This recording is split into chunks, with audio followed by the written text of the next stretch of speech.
श्रीराम समर्थ. नमस्कार मित्रांनो, आज आपण क्रिस्टल बॉल या विषयी जाणून घेणार आहोत. घरामध्ये सातत्याने वाद होणे, जोडीदाराशी मतभेद होतात. मग मित्रांनो, या क्रिस्टल बॉलचा वापर नक्की करा.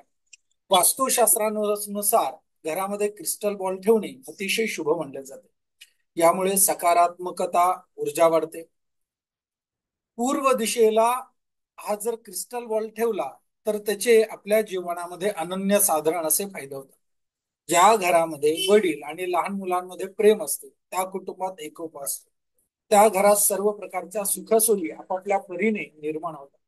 पण ज्या घरात रोज भांडणे होत असतात, तिथे प्रचंड अडचणी येतात.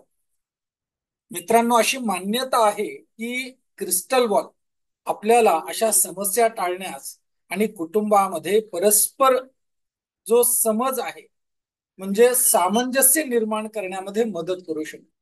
जर आपल्या घराच्या हॉलमध्ये क्रिस्टल बॉल ठेवला तर सूर्यप्रकाश थेट आपल्या घरात येईल आणि क्रिस्टल बॉलवरती पडेल. तो अशा पद्धतीने आपल्याला ठेवायचा.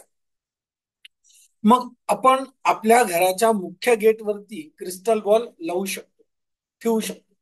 क्रिस्टल बॉल आपल्या सभोवतालची नकारात्मक ऊर्जा जी असते ती शोषून घेतं आणि सकारात्मक ऊर्जा निर्माण करायला आपल्याला मदत करतं. जर तुमचा जोडीदाराशी तुमचे मतभेद असतील तर तुमच्या बेडरूम मध्ये हा क्रिस्टल बॉल ठेवा.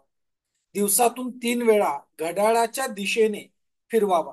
यामुळे नात्यामध्ये गोडवा निर्माण व्हायला मदत होते. मुलांच्या अभ्यासांच्या खोलीत आपण क्रिस्टल बॉल ठेवू शकतो. ते सकारात्मक ऊर्जा प्रसारित करायला करतात आणि यामुळे आपल्या मुलांच्या मेहनतीमध्ये सकारात्मकता येते. आपली मुलं जर प्रचंड मेहनत करत असतील आणि अभ्यासामध्ये यश येत नसेल तर आपण याचा निश्चितरित्या यथायोग्य पद्धतीने उपयोग करू शकतो आणि आपल्या जीवनामधली वास्तूमधली नकारात्मकता दूर काढून सकारात्मक ऊर्जा वाढवायला मदत करू शकतो.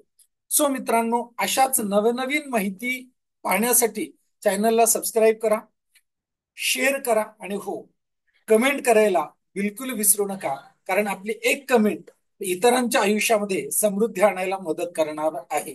आणि हो, जर आपल्याला असे क्रिस्टल बॉल कोणत्याही प्रकारचे हवे असतील तर आत्ताच आमच्या ऑफिसशी संपर्क साधा आणि आपल्या वास्तूमध्ये सकारात्मकता वाढवणारी, वास्तू ऊर्जा निर्माण करणारा क्रिस्टल बॉल आत्ताच ऑर्डर करा.